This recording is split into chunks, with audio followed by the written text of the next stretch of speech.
Chaliba tha January gi haukiba tang taragi numidang wairam pung taruklom tabada Dimapur Winger Parking manak Blue Hill Counter Golhagat Road Dimapur da hotel famba yauduna leiba mahaki mamong nupi kusida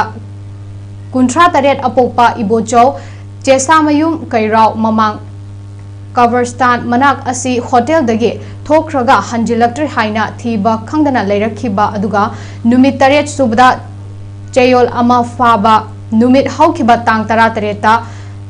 lamangnaruraba Mayumda thinbiyu haina Porompat Police Station da masa mathanda changjai haina Dimapur Police da I pau pirakle hairiba wafam maram chade chingnaningai oi kadaida kanaga leirubanu haina khunsida gi Makubok Kwakta Municipal Council Ward number 8 Mubar Moizing Mayumna Kwakta da ngasi pangthokpa paugi mifam da hairi Mubar Moizing Mayumna makha takibada mahaki machanupi amaga machanupa amaga Dimapur da hotel phamduna leibane makhoina yumda lakpada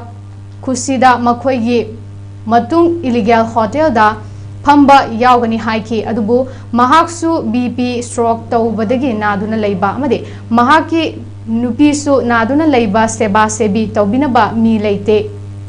lakanu haina machanupina khanghandabasu yadaduna chakhi amade Dimapur da hotel da mateng pangduna leikibani aduga tang tarada thokibadagi hanjilaktaba numit adudagi mobile phone su switch off tawkibani nongan baga macha singna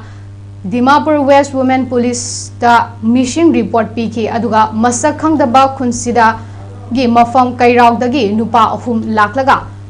khusida Buthiru Rasi haina lakpada macha singna thiba honare chatminaba mioi sing yumda chatki haibadagi nupa ahum dusu chatki hai aduga mioi kharana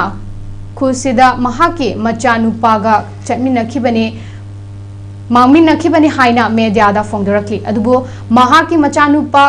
kusida ge nupa Altaf Khan Elias Baboida tha ahumgi mamangdagi case amadagi jail da leirakli hauzik su thadoraktri maramasina maram chadana Dimapur da mangkraba numit taretni gi subada Porompat Police Station da lamangnare yumda thinbiyu haina lai hairibasi maram chade numit taretni asi kadaida kanaga leiribanu haibadu media da phongdorakli ba mioi singna nupa mayumda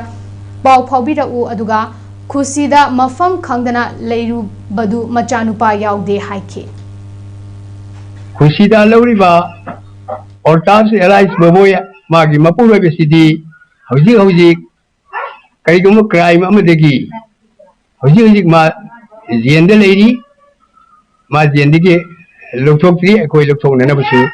Honeri. Aduga Amuxo, Aina, Haidari Badi, Imam Ofisi, Ina, Marie Lane Basingna, Face Media, Hierarchy Bada. Nifa Masunufi Anipuna Mangmin Nabagi Mong Aquina Overfangi Adu Hoji Egi Sanifa City Ta Hungi Mamang Degi Mark Zendel Lakri Egi Sanifa Gamaga Mangmin Nabanete Ma Kakta Single Mark Hivani